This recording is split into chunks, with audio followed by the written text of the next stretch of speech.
Kitab Nur Idah by Imam Hassan Shugun Bulali, the Fiqh of Imam Abu Hanifa. And we pray that Allah subhanahu wa ta'ala bless us with the understanding and tawfiq, that we are able to put into practice what we have learned. And in our last lesson, we were in the chapter pertaining to ablution, al-wudu. So we mentioned a few things on the integrals of ablution, the four integrals. That's what is mentioned by the author. So we have completed mentioning about this, and then also we spoke about shurutu wujub al-wudu, the conditions on the obligation of al-wudu. The author mentioned a few things. Number one, he mentioned al-aql, al-bulugh, al-islam, qudratul isti'mal al-ma' al-kafi.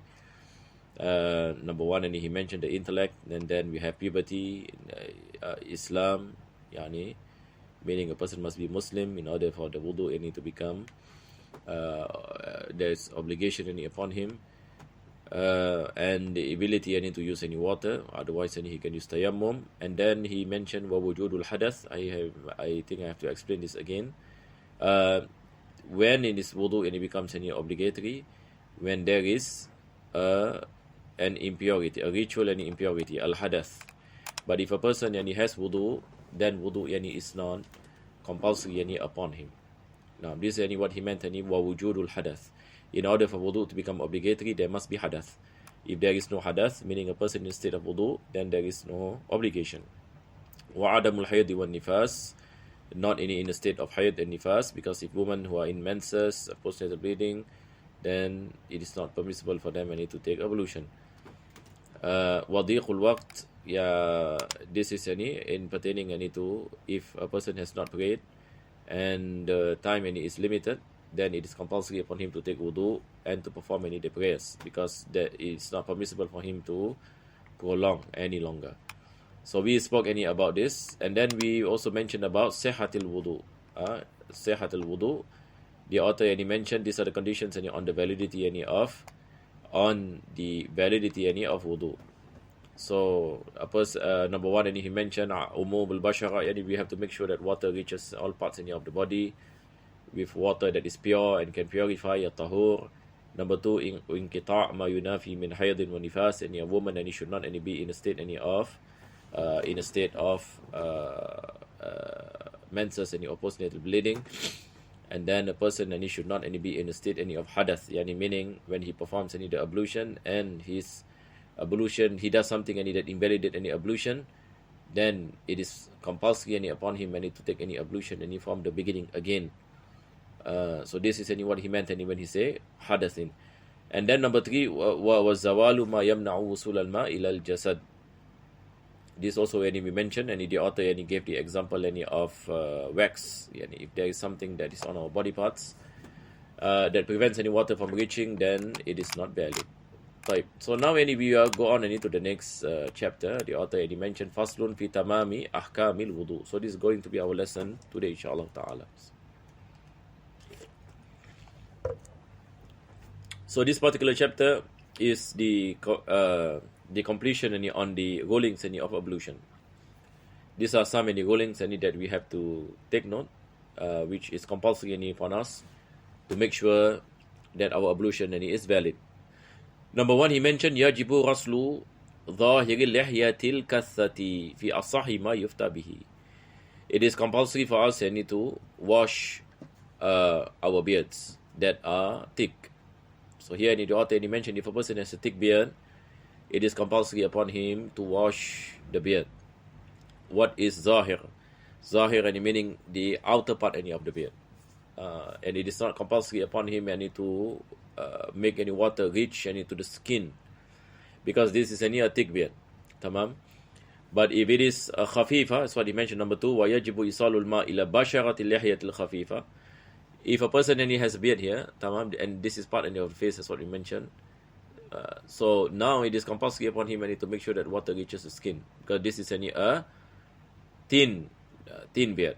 We can see the skin, and if you stand in front of him when you're speaking to him, you can see the color of the skin. So this is khafifa. Lihya al-khafifa. Just like in our mother Imam Shafi, also we make any this differentiation between lihya kathifa and khafifa.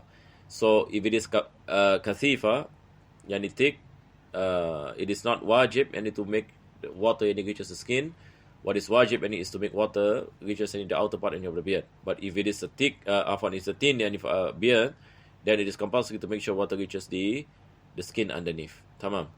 Number 3, wala yajibu isalul ma'u ila al-mustaghsal min ash-sha'ri an da'iratil wajh. So now he says that it is not compulsory to make sure that water reaches the hairs that is out of the boundaries of the face. And imagine if a person has a thick beard to his chest, is it compulsory that he washes all the hairs? No, because this is beyond the boundary of the face. So what is compulsory is the hairs that is on the boundaries of the face, not beyond the boundary of the face.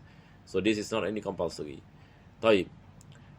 Number 2, he mentioned wala ilama in katama min ash-shafataini in indal indimam. So when we wash our face, now if I do this is called in man katama min ash-shafatain. I do this.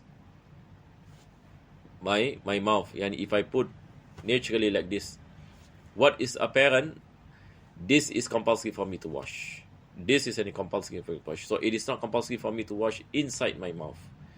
Inside meaning if I do this, the parts that cannot be seen, that is inside.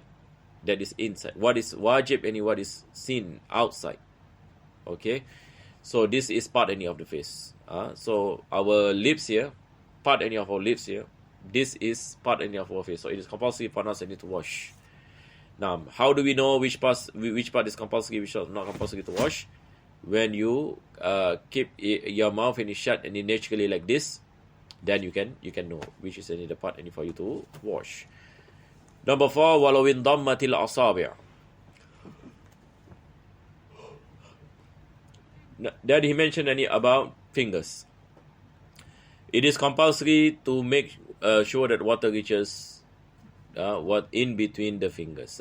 In between the fingers. It is compulsory to make sure that water reaches in between the fingers. If the fingers are made and this is in dimam, water cannot reach. So it is compulsory to open up so that any water can reach, because this is part of the hands. Aw tala dhufru faratal ammulah. Now he speaks about these nails. If a person has nails very long, to such an extent it closes any part of the finger and the upper finger. Now this is compulsory to make sure that water reaches underneath, because the fault is his fault. Why is he keeping a long finger when he knows that he or she must take ablution? So we find some people follow the trend of the non-Muslims. They keep long fingernails, especially any woman. So this is not encouraged in Islam. What is sunnah is to cut our fingernails every week, and not to make our fingernails long. There will be a problem when it comes to wudu. If some parts of the finger water cannot reach, then it is not permissible. It is compulsory to make sure that water reaches. أو كان فيه ما يمنع الماء كعجين وجب غسل ما تحته. So he gave an example of ajin. Ajin is when a person, for example, is making bread. So he makes the flour with water, and he rubs the flour with his hand. So usually what will happen is that under the fingernails part of the starch is attached to the fingernails. So it is compulsory upon a person to remove the starch, because this will prevent any water from reaching under the fingernails. So basically the author is saying it is compulsory to make sure that under the fingernails is washed. Now, number 5, wala yamna'ud daran. But there are certain exceptional cases. Now he mentioned daran. Daran can be understood as something that becomes any part of the finger. A growth. Something that growth it becomes the skin. So when it becomes any the skin, what you call it? It is any forgiven. Yani the wudu yani is what you call it, considered any to be valid. Wa khurul bararis wa nahwiha, and the feces any of the bararis, this is considered any to be very little, it is forgiven. Yani if it is found any underneath any the what you call it, if it is found any at the skin. So this is any considered any to be something any that is any forgiven. Number 6, wayajibu tahriqul khatam ad-dayiq. Yani if a person is wearing any ring, then it's compulsory upon him any to do tahriq. Tahriq any meaning that he is that he moves any the finger so that any the water reaches any all parts any of the finger. This is pertaining any to a ring any that is dayiq. Dayiq any is like La ilaha illallah. Yani not loose, it is it's tight. Tight khatam. Any tight any ring. So if it is tight, any water cannot reach any underneath, then it is compulsory any that we move the finger away so that any water can reach. Number 7, walau darrahu ghaslu shuquqi rijlayhi jaza imrarul ma ala dawa alladhi wada'ahu fiha. If a person yani has shuquq, any shuquq yani is this when the skin and it breaks up, especially any in winter, in some countries at the back any of the feet any it breaks up. This is called shuquq rijl. So there will be hollows in between in the skin. If a person any is experiencing sickness any in this regard and putting medicine at the place of shuquq, so now there is a concession. If it is very difficult, I need to make sure that water reaches in between the shuquq due to the presence any of medicine, then the medicine takes any the ruling any of jabira. The medicine any takes any the ruling any of bandage. Meaning, what is compulsory any upon us any is to make sure that water reaches the medicine, or reaches any the part any of the medicine any that is in the shuquq.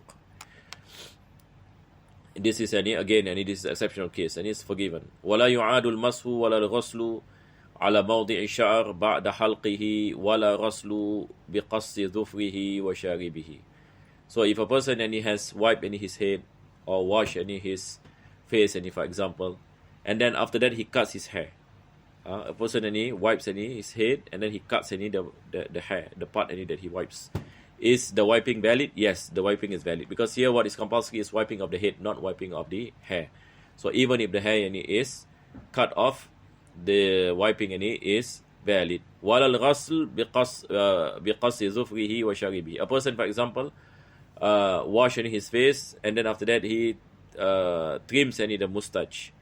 So earlier any he washes the mustache, but now any he trims it away. Is the wudu valid? Yes, the wudu is valid because he has done the washing. Likewise, any when comes any to the fingernails, to the fingernails. After any he wash any his hand, he cut any his fingernails. Is the wudu any valid? Yes, wudu is valid because he has done the washing beforehand. Wallahu a'lam bis-sawab. Inshallah, in our next lesson we will speak any about the sunnahs any in wudu. Wa sallallahu ala sayyidina Muhammadin wa ala alihi wa sahbihi. Alhamdulillah.